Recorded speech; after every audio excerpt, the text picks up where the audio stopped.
राम राम दोस्तों में आप सबका स्वागत है।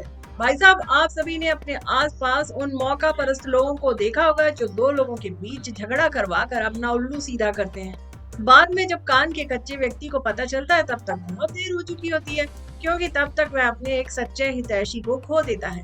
अब मियां मुइज्जू को देख लीजिए, चीन के इशारे पर पहले भारत से लिया पंगा और उससे हाथ मिला लिया, जो केवल उसका फायदा उठाना चाहता है। ऐसा करके भैया जी मालदीव्स यह साफ कह रहा है कि वह भारत के साथ दूरी चाहता है। भैया जी कुछ भी कहो, ये चीनी अपनी चटनी चखाने में बड़े उस्ताद हैं। भाई साहब, इनकी चटनी खाने के बाद खाने वाले के धुएं निकलने लगते हैं, लेकिन फिर भी पट्टा चटनी खाता ही चला जाता है। तो मुद्दे की बात यह है कि भारत के खिलाफ चलते चलते मालदीव को लगता है कि उसे तुर्की से, चीन से, पाकिस्तान से सहायता मिलेगी, और भाई साहब सहायता पाकर वह उसका उपयोग करके भारत से अलग और सुरक्षित महसूस करेगा। दरअसल मालदीव के राष्ट्रपति हमारे उन जांबाज सैनिकों से डरते हैं कि कहीं वे मालदीव पर कब्जा न कर ले। है ना कितनी हंसी की बात। तो इसी हंसी हंसी में मुइज्जू साहब सरकार में भी आ गए थे और आते ही भारत को मालदीव से बाहर करने में जुट गए, क्योंकि उन्हें और उनकी पार्टी को लगता है कि लगभग 75 से 80 भारतीय सैनिक जो कि मालदीव में हैं, जो वहां पर किसी प्रकार की प्राकृतिक आपदा के समय मालदीव की सहायता करना चाहते हैं, वे सैनिक मालदीव के लिए खतरा बन सकते हैं। इस स्थिति में जनाब मुइज्जू ने भारत सरकार से कहा कि आप यहाँ से चले जाइए। भारत सरकार ने भी कहा ठीक है जी, चले जाते हैं। तो राष्ट्रपति बनते ही इन्होंने पहली यात्रा तुर्की की थी और अपनी दूसरी विदेश यात्रा चीन की। और जब ये चीन से लौट कर वापस आए तो इन्होंने भारत को अल्टीमेटम दे दिया कि भारतीय सैनिक 15 मार्च तक देश छोड़कर चले जाएं।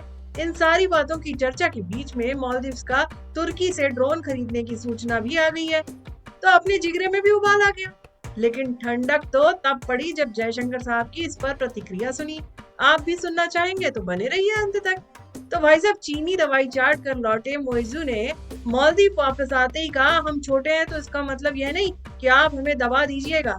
हमारे सोशल मीडिया के कई उत्साहियों ने भी पूछा कि मतलब क्या है आपके कहने का। तो मालदीव के लोगों ने उनको मतलब समझाते हुए बताया कि हम छोटे हैं तो यह इसका मतलब नहीं कि आपको धमकाने का लाइसेंस मिला हो। अब हमारी नॉलेज में तो भैया ये कभी आया नहीं कि कब भारत ने इनको धमकाया।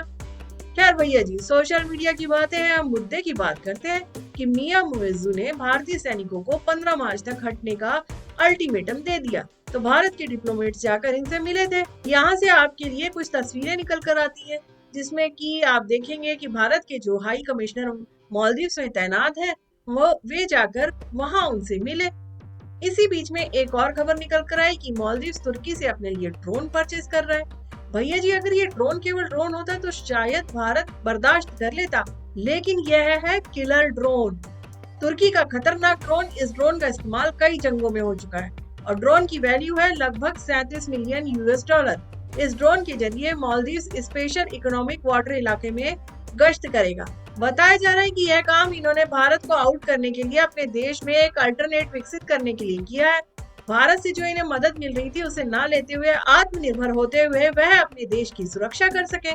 इन्होंने इस काम के लिए तुर्की के अफसंगर ड्रोन्स चुने हैं। अफसंगर ड्रोन्स 2019 में तुर्की की सेना में इंट्रोड्यूस हुए थे और भैया जी 2021 से कार्य कर रहे हैं। लेकिन फिलहाल के लिए तुर्की के कई सारे ड्रोन फेमस हैं। इनमें से बायरक्तर ड्रोन बहुत फेमस है, जो अर्दगोन के दामाद की कंपनी का है। तुर्की का यह ड्रोन आर्मीनिया से लेकर यूक्रेन की जंग तक तबाही मचा चुका है। सिर्फ इतना ही नहीं, भारत का पड़ोसी दुश्मन देश पाकिस्तान भी इन किलर ड्रोन्स का इस्तेमाल करता है। मुइज्जू सरकार ने तुर्की की कंपनी बायरक्तार के साथ 3 करोड़ 70 लाख डॉलर के एक समझौते पर हस्ताक्षर किए। फिलहाल के लिए भारत के काउंटर में तुर्की का जो स्टैंड है भैया जी, उसमें तुर्की से ड्रोन लेकर आना यह दर्शाता है कि मुइज्जू का भारत के प्रति कोई भाव अच्छा नहीं है, या तो वे भारत से जुड़े होने का दिखावा कर रहे हैं। तो मुइज्जू साहब ने इसी के साथ कहा कि हमने अपनी सैनिक क्षमता को बढ़ाने के लिए और शक्ति बढ़ाने के लिए पूरे आर्थिक क्षेत्र की निगरानी के लिए ड्रोन परचेज किए हैं। जिसके बाद जयशंकर साहब का एक बयान वायरल हुआ। जयशंकर साहब से किसी एक मीटिंग में एक ऑडियंस ने पूछा कि सर, मालदीव के विषय में आपकी क्या राय है। जयशंकर साहब ने अपने स्तर पर कहा कि भाई राजनीति है और राजनीति के अंदर कोई भी देश किसी एक देश का हमेशा बनकर नहीं रह सकता।